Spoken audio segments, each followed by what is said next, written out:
గుర్తుపెట్టుకోవాల్సిన విషయం ఏంటంటే ఒకటే విషయం ఏంటంటే మీరు మాట్లాడే నెంబరు ఒకటే ఉండాలి, పైసలు కూడా నెంబర్ ఒకటే ఉండాలి.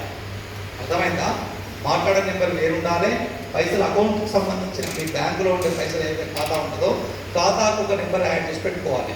పెట్టుకుంటే మనం దేనికి దానికి ఒక తగుడు ఉంటుంది. Visit clear? అర్థమైందా అమ్మది? అదొకటి. సో అదైన తర్వాత మీకు ఫోన్ చేస్తారు వాళ్ళు, బయట నుంచి ఫోన్ చేసి నీకు కార్ వచ్చింది, నీకు బంగారం వచ్చింది, నీకు ప్రెషర్ కుక్కర్ వచ్చింది, నీకు కూలర్ వచ్చింది, ఓ 100 రూపాయలు అమ్మితే అది పంపిస్తామంటారు. అనగానే మనం ఆశపోయి ఏం చేస్తాం, ఓ 100 రూపాయలు అది వేస్తాం. వేయంగానే ఇప్పుడే ప్రాసెస్ స్టార్ట్ అయింది, ఇంకొక 500 పంపు అంటాం. అప్పుడు మనం మధ్యలో ఆలోచిస్తాం, 100 కొట్టినాం, ఈ 100 పోతాయింది, మనం 500 అడుగుతాడు, ఎంతైతే మళ్ళీ ఒక 500 కొడతాం. 100 ప్లస్ 500 ఎంతైంది, దగ్గర దాకా వచ్చింది అంటాడు. అనగానే మళ్ళీ నువ్వేం చేస్తావు, ఎప్పుడు పంపుతావు అంటే లేదు ఇంకో 200 పంపిస్తా అంటాడు. అట్లా వాడు మెల్లమెల్లగా దగ్గరించి డబ్బులు కొట్టిస్తూనే ఉంటాడు. సో అనవసరంగా ఎవరికి పుణ్యానికి పైసలు రావు. పొద్దున కైకిలు ఎంత వస్తుంది, 2 ఆడోళ్ళకి ఎంత ఇస్తారు, 200 ఇస్తారు. కైకిలు ఎంత ఆడోళ్ళకు కూల్ అంటారా, మీరు ఏమంటారు? కైకిలే అంటారా, ఏమంటారమ్మా? కైకిలే అంటారా? 200. ఓకే, ఎంతమంది ఇలా పత్తేల వేరు పత్తి తెలుసా మీ అందరికీ? నాట్లు పొలాలు ఉన్నాయా లేవా? మొక్కజొన్న ఉన్నదా? ఎంతమంది మంది మొక్కజొన్న చెప్పండి. నేను మీలాగానే, మా అమ్మ నాన్న మీలాగానే కష్టపడ్డారు. రైతు కుటుంబాలకు వచ్చిన నేను పత్తేరమైనా, వరి పొలగలమైనా, మిర్చి ఏరమైనా, కందులు వచ్చిన, అర్థమైనా, జంబు కొట్టిన, ఒడ్లు ఎక్కిన, ఒకే నారు గుంజమైనా. ఓకేనా? అర్థమైందా? మా అమ్మ వాళ్ళు మీలాగానే ఉంటారు. ఓకేనా? మీరు అంటారు కదా గోషు పెట్టుకొని తిరుగుతూ ఉంటారు కదా, వాళ్ళు కూడా ఇప్పుడు అట్లే. కాకపోతే మీరు కొంచెం పలస చీర కట్టుకుంటారు. ఇప్పుడు మీరు సిఐ అయినా కనుక మా అమ్మ కొంచెం కర్రీ చీర కడుతుంది అంతే. సో మీరు తినే తిండి మేము తింటాం. బట్ ఒక్కడే గుర్తుపెట్టుకోండి, మీరు కష్టపడ్డా మీ పిల్లల్ని బాగా చదివించాలని గుర్తుపెట్టుకోండి. నేను కూడా చిన్నప్పుడు గవర్నమెంట్ స్కూల్లో చదువుకున్నాను.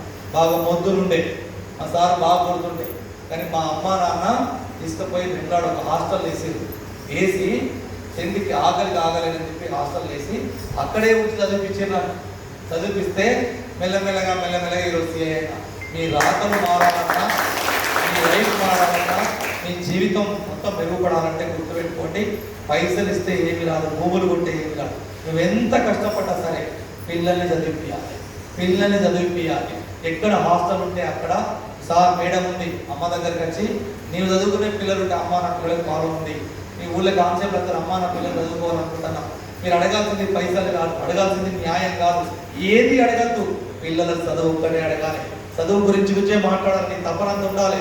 నువ్వు కైకిలికి పోయినా, నువ్వు పనికి పోయినా, నువ్వు ఏం చేసినా సరే, నీకు తిండికి లేకపోయినా సరే ప్రభుత్వం తిండి పెడుతుంది, ప్రభుత్వం పుస్తకాలు ఇస్తుంది. మీలాంటి వాళ్ళ రాతలు మారాలంటే ఏం చేయాలి? చదువు చెప్పాలి పిల్లలకు. అర్థమవుతుందా? ఆ చదువే. నేను కూడా ఒకప్పుడు మీ పిల్లల్లాగానే కూర్చున్నా, చినిపోయిన లాగేసుకొని ఇంకా 2 లైట్లు ఉండేటి, 12 ఉండేటి, లబ్బర్ చెప్పులు ఉండే, స్లిప్పర్ల కింద రంధ్రాలు పడేటి. ఇప్పుడు నా జీతం ₹1,00,000.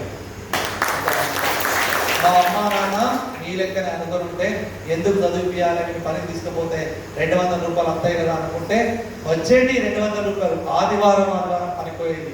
పొద్దు మా అమ్మ వచ్చేసరికి బోళ్ళు దోమేది. నేను మా అమ్మ నాన్న ఇద్దరు బయటకు వచ్చి మా అక్కల వయసులో బోళ్ళు దోమి రెడీగా పెట్టేది ఇంటికాడ. పొద్దున్న లేచి ఇల్లు ఉడిసేది, మా అమ్మ పొలం కడిపోతా అంటే. ఇన్ని పనులు చేసుకుంటే కష్టపడాలి.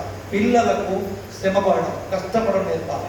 ఎప్పుడు వాడిని ప్రేమించదు, తిండి పెట్టే దగ్గర మాత్రమే ప్రేమించాలి. వాళ్ళు బయట ఆడపిల్లలతో మనం చిన్నప్పుడు నేర్పినప్పుడే. చిన్నప్పుడు మీరేం చేస్తారు, మీ పిల్లలు ఉంటా ఉంటే వాళ్ళ ముందు బూతులు మాట్లాడుతూ ఉంటారు, ఇష్టం వచ్చిన బూతులు మాట్లాడమా? అవునా కదా? ఆ కాడ మొదలుపెట్టి మొగోడు అయితే లా కాడ స్టడీ చేస్తాడు. అవునా కదా? ఆ బూతులు ఎవరికి వస్తాయి? మళ్ళా పిల్లలకు వస్తాయి. సో పిల్లల దగ్గర మాట్లాడదు. పిల్లలు ఉన్నప్పుడు దూరంగా మాట్లాడాలి, దూరంగా ఉంచాలి. వాళ్ళు మీ భవిష్యత్తులో మారాలంటే మీరు పద్ధతిగా ఉండాలి. మీరు పద్ధతిగా ఉంటేనే నడుస్తుంది, లేకపోతే నడవది.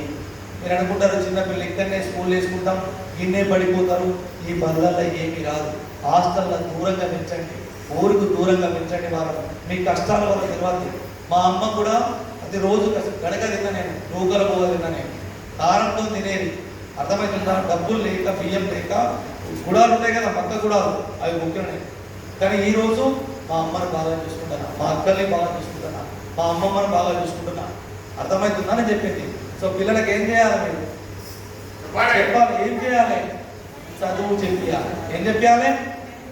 ఎంతమంది పిల్లలు చేయలేటువంటి తల్లులు ఎంతమంది ఉన్నారు ఇక్కడ? చిన్న పిల్లలు తల్లులు చేయలేమంటారు, లేవంటారు. ఇబ్బంది పడితే ఎట్లా చేయలేవటానికి? నేను అన్నలాంటో నీ చేయలేమంటారా? మీ అందరు పిల్లల్ని బాగా చదివించాలి, గుర్తుపెట్టుకోవాలి.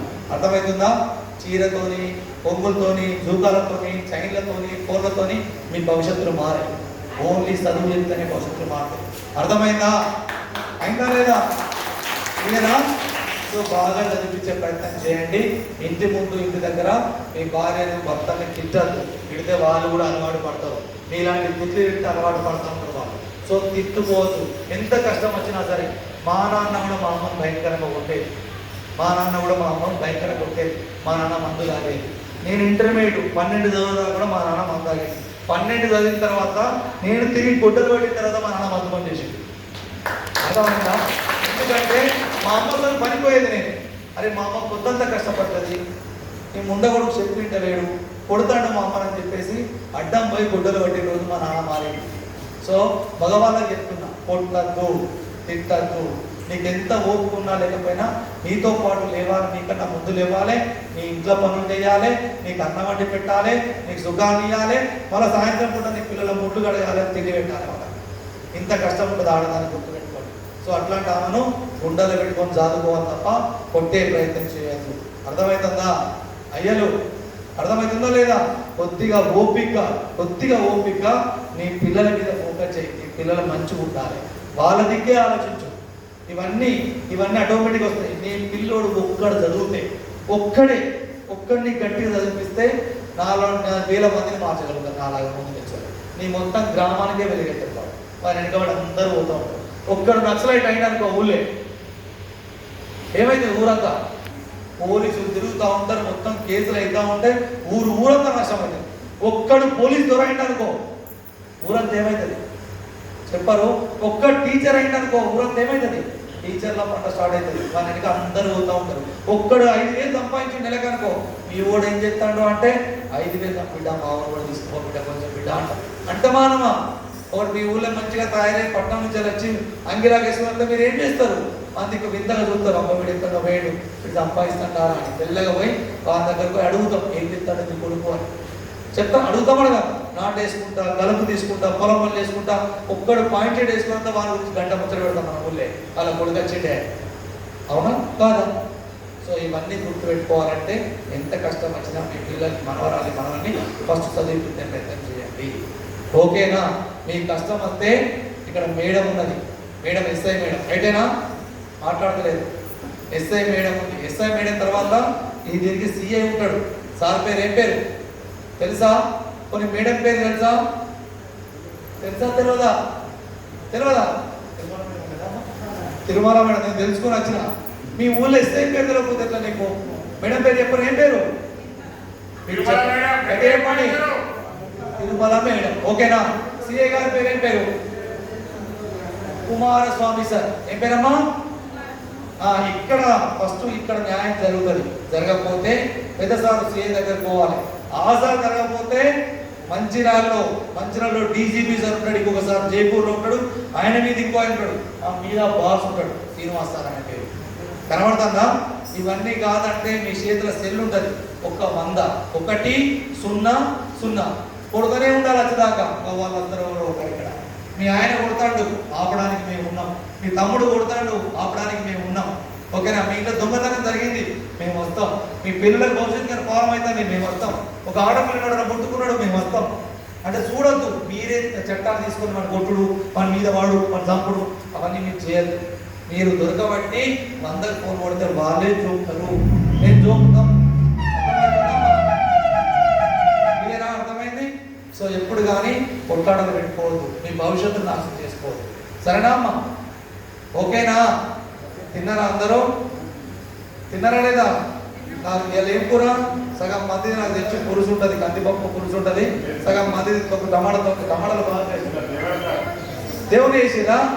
ఇలా మా ఊరు ఉంటుంది, కోడన్న ఉంటుంది, తర్వాత సప్ప ఉంటుంది కదా. కదా మీరు సో జాగ్రత్తగా ఉండండి, మంచిగా తినండి, మంచి పిల్లల్ని మాత్రం చదివిపోయండి. సరేనామా? చదివితారా? లాస్ట్ ఒక విషయం చెప్తామా. మీ దగ్గర ఎంతమంది చిన్న పిల్లలు ఉన్నారు? ఆడపిల్లలు. ఆడపిల్లల్ని చాలా జాగ్రత్తగా, చాలా గుర్తుపెట్టుకోండి అమ్మా. ఒక్క నిమిషం. ముసలాయన పెద్ద మనిషి, ఆడపిల్లల్ని చాలా జాగ్రత్తగా, చాలా